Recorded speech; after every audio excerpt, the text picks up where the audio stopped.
প্রিয় দর্শক, জীবনে কত ভিডিও দেখলাম, এরকম ভিডিও আমি আর কখনো দেখিনি।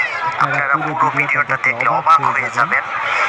এই ভদ্রলোক মানসিক রোগী নাকি কোনো জাদুকর কিংবা কোনো পীর কিংবা কোনো দরবেশ নাকি কোনোটাই আমি বুঝতে পারিনি, কিন্তু ভিডিওটা দেখার পরে লাস্ট ফিনিশিংয়ে আমার শরীরের রোগগুলো একবারে দাঁড়ায় গেছে। উনি মানে কি বোঝাইলো এটা দিয়া আমি বুঝতে পারলাম না। এই দোকানদারটা শুধু আল্লাহু আকবার বলতেছে।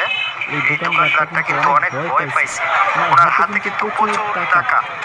দেখেন টাকাগুলো যখন ছুঁড়ে মারছে সবগুলো টাকা কালো ধোয়া হয়ে গেছে।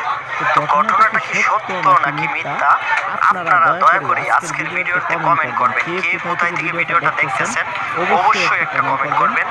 আর যদি ভিডিওটা সম্পূর্ণ দেখার পরে আপনার কি ধারণা হয়েছে এটা কমেন্টের মাধ্যমে জানাবেন। এটা কিন্তু আমি এখনো বুঝতে পারি নাই যেখানে